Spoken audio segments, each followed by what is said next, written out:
Welcome guys. Today we are going to dive deep into the world of parallel computing with something called CUDA. We are going to completely demystify it and show you exactly how we can write your first program that really unlocks the insane power of GPU. So let's get down to it. So let me just start with a question for you. How would you add together two lists with a million numbers inside each? I mean, think about it. Doing that one by one, that's going to take ages for you, right? I mean, this is the exact kind of problem that GPU was designed to solve.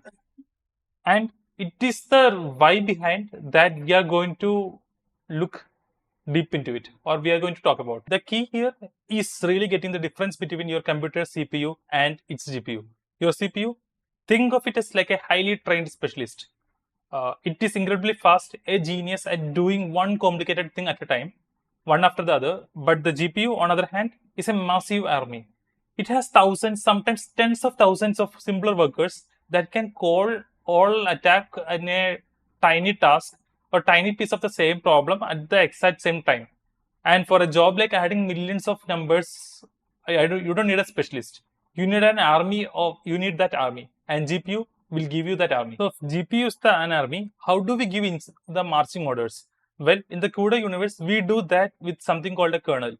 You can think of it as one single simple instruction that we can hand out to every single worker in our army. Now, I want you to look at this particular little line of code. C of I equal to A of I plus B of I. That's it. That's the entire job description for this particular program.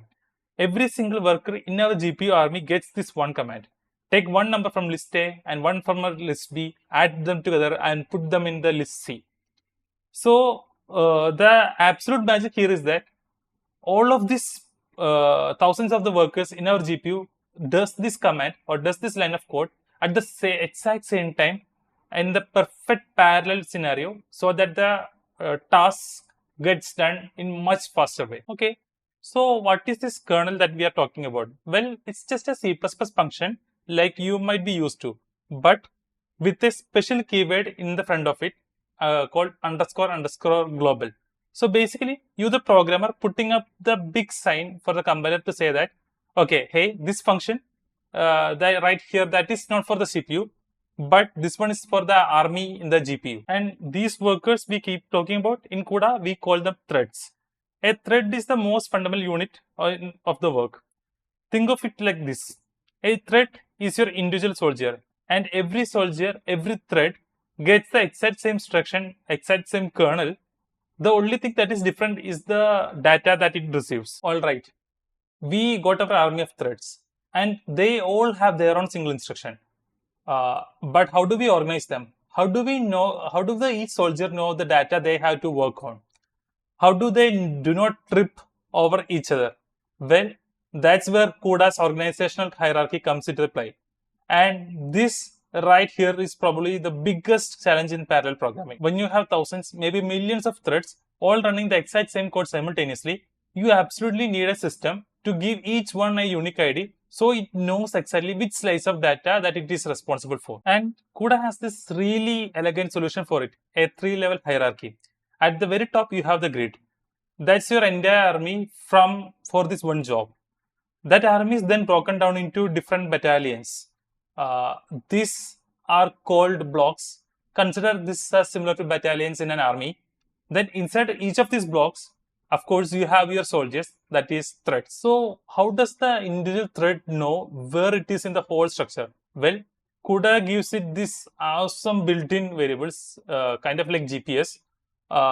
Each thread knows its ID within the battalion, and each battalion knows its ID within the army itself. So you can trace back your within the army down to the thread or down to each soldier, so that you can know where it stands. And this is the magic formula. This is the secret sauce that makes it all work.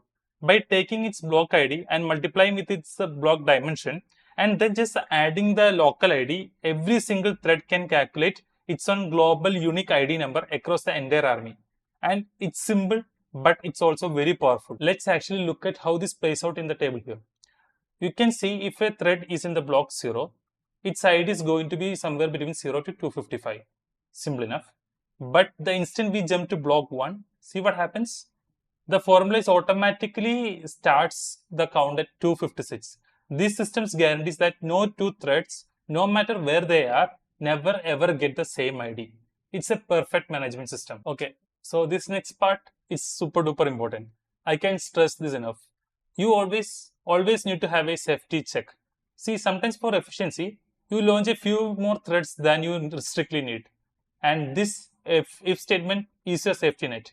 It tells any of those extra threads, hey, there is no work for you, just hang back. Without it, if they try to grab the data that does not exist, which, trust me, will crash your whole program and it's not really fun. Okay, so we need to know how to command our army. We know how to organize it, but now we got to talk with the logistics, or we have to think about the logistics. You can think of the CPU as the commander and GPU as the massive factory on totally separate island. We need to be able to talk to the army and with the general, so we can coordinate the instruction so that the GPU can perform a task efficiently. In the CUDA world, you will hear two words all the time: host and device. It's really simple. The host is the CPU in your computer's RAM, and the device, well, that's the GPU, and it's separate onboard video memory. Two completely different places. And here is the catch. The one thing you absolutely have to remember: they have their own separate memories. The GPU can reach out and read what's in your main memory. It is your job as programmer to act as the shipping manager. You have to explicitly package up the data, send it over from the host to the device, and then when the work is done, you have to ship the results all the way back. All right, we have got all the building blocks. We know about kernels, threads, the hierarchy, and the host device relationship. Let's put it all together and see what the whole workflow looks like from start to finish. So here is a game plan pretty much every single time. 1. Get your data ready on CPU and the host. 2. You have to allocate memory for that data over in the GPU, the device, using a function called CUDA malloc. 3. You physically copy the data across that bridge with CUDA mem copy. 4. You launch your kernel, our army of threads, using this special triplet bracket syntax that tells CUDA how many battalions of soldiers you want. 5. When it's done, copy the results back. And finally, step 6, you clean up after yourself by freeing the memory on both sides, the host and the device, and that's the whole dance. So what are the big things to take away from all of this? Let's do a quick recap.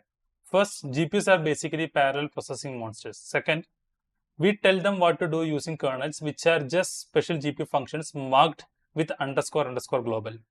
Third, those kernels are run by tens of threads, which are neatly organized into blocks and grids. Fourth, every thread gets a unique data using that simple formula, so it knows its job.